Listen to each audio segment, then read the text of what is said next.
Hello everyone, and as always, welcome back to my channel.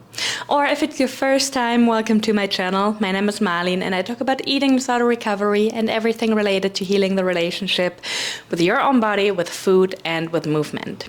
And somebody recently sent me a message on Instagram asking if I could make a video about what to do when recovery feels really messy. And let's be honest, that's the majority of the time. Those of you who are not new here know that I had an eating disorder for 10 years, that I fully recovered, and that I'm working with people in recovery right now. And from my work experience and my personal experience, I can tell you, I can assure you, recovery will feel messy. And that is normal. That doesn't mean that you're not allowed to feel what you're feeling. That doesn't mean that you're not allowed to be frustrated by it. But it's absolutely normal, and it doesn't mean that you're making something wrong. And today I want to talk about some of those parts of recovery that can feel very, very messy, give you some reassurance, but also talk about how you can cope with them a little bit better.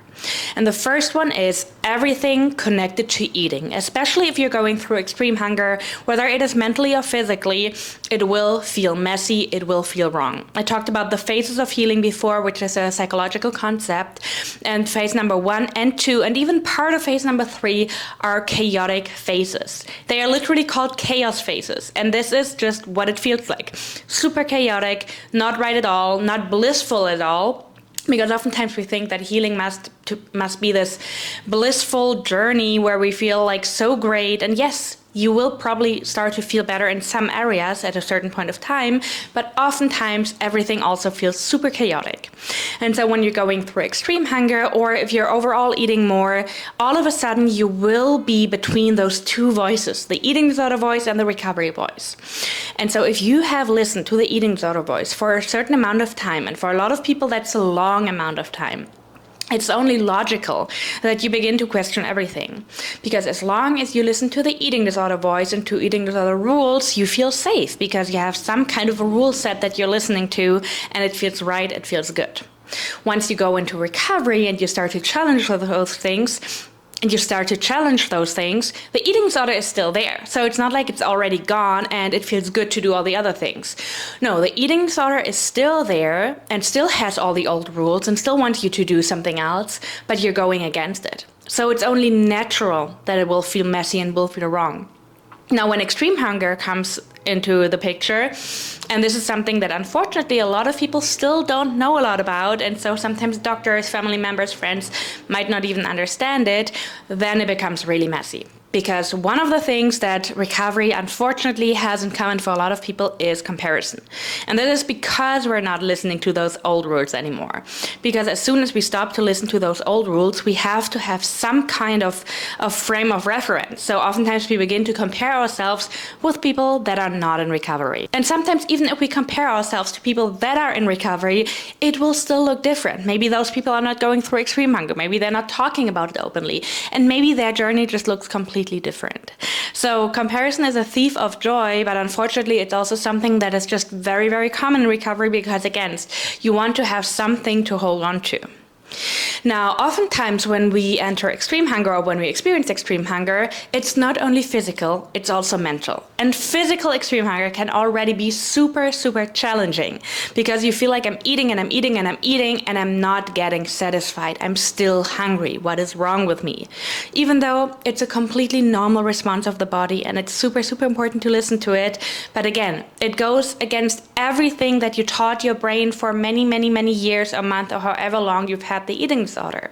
So it goes against everything that your brain thought was right and the things you used to avoid, you're all of a sudden doing. So it's only natural that you're going to doubt it. Now, when extreme hunger is not only physical, but also mental, it can even get harder because we oftentimes learn that physical hunger is okay to listen to, and as long as we're physically hungry, it's okay to respond to it and to eat. But if it's mentally, then all of a sudden we're not taught to listen to it. So oftentimes you might feel physically full, you might even feel nauseous, it might feel so wrong to eat even more, and yet the mental hunger is so loud and it's so hard to respond to it.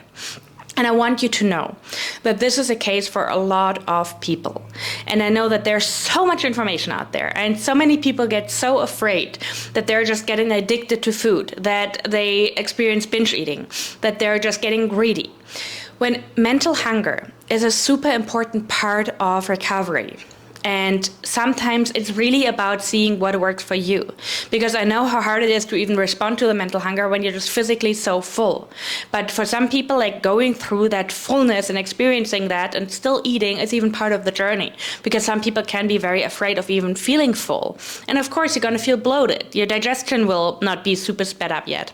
You're going to feel all those uncomfortable things that can mess with your body image. And I just want you to know that it's okay, that you won't feel this way forever, and that this is one of those hard, messy stages of recovery, which you might have to go through, but in order to heal and to live a life without all those thoughts and without the mental hunger, because you learn to respond to your hunger always. Another thing that can get super messy and upsetting is, is it okay for me to still take a break from working out, even though everyone around me is working out, or even though my doctor might be telling me that I have to work out? Well, this is another thing. Unfortunately, I've heard so many doctors and so many therapists over the years that tell you to eat clean, to eat quote unquote healthy, and to work out, and everything else is just bad. And those are normally the doctors or the therapists that don't really understand eating disorders. And I'm not here to blame anyone. And especially when you're working with a therapist, of course, it is always your choice if you want to work with them or not. And I'm not saying you have to stop working with a therapist just because they don't really understand that part.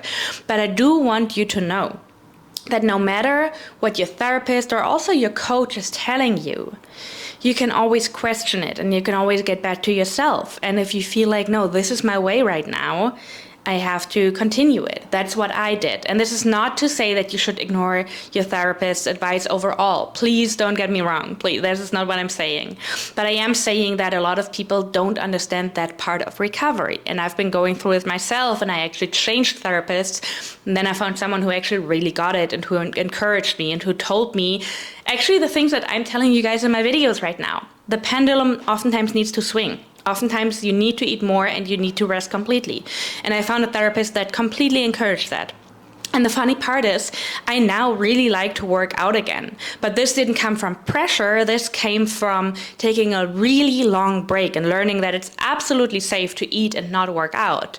And so eventually I felt like, okay, I might have fun working out again, but it was not connected anymore to not eating or eating a certain amount or making up for food or earning food. So what I'm trying to say is oftentimes we need a way longer break from working out, from movement overall, than people in our environment might understand. And it can be very encouraging to remind yourself of that, to read certain books, to watch certain content creators. If you need a list of people, if you want some more inspiration, I'm very happy to share, because there are a lot of great coaches out there, content creators out there.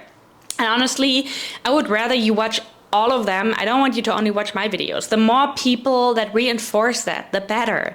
I can definitely make a list about that. Let me know in the comments. Also books. I mean, a lot of you guys are familiar with Tabitha Ferrar.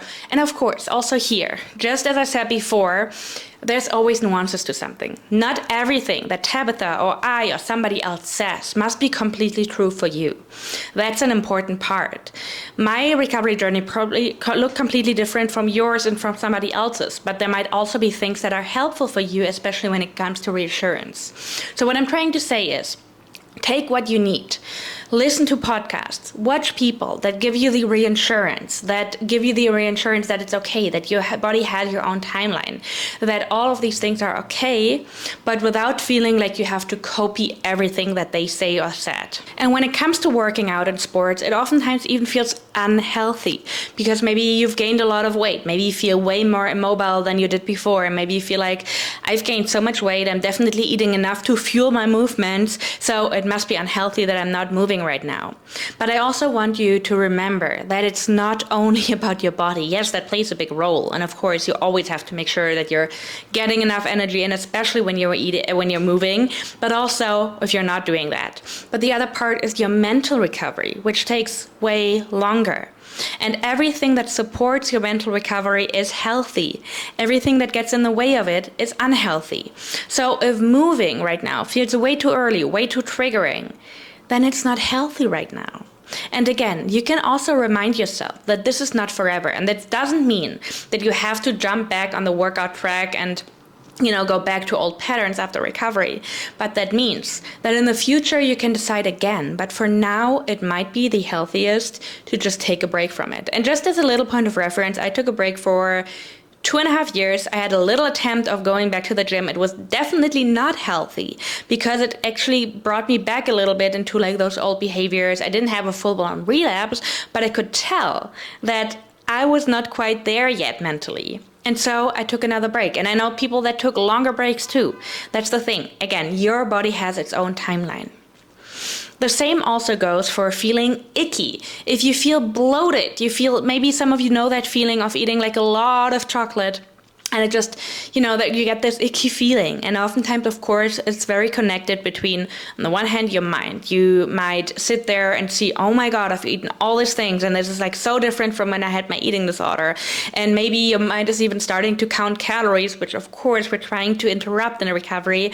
But I also know that it can be like a very automated process. And you feel bloated, which on the one hand is oftentimes very connected to a slowed down digestive system. Your body is not used to eating a certain amount of food. And yes, it takes a lot of time for your body to adjust again. This is not over after a couple of months or even a year. It might take way longer. And then the other part is, of course, again, the mental part. And especially feeling bloated is something that can be so triggering for people with eating disorders and also in recovery. And trust me, I've been there. Not only was I bloated, I also had the worst water retention and I had extreme hunger. So I felt like I was just sitting, unable to move because I felt so immobile. My legs were swollen, everything was swollen, my belly was bloated, and I felt like I couldn't recognize myself anymore. And this is another super important topic that I'm very happy to make another video about, so let me know in the comments. Not recognizing yourself and feeling like, oh my God, who did I become in recovery?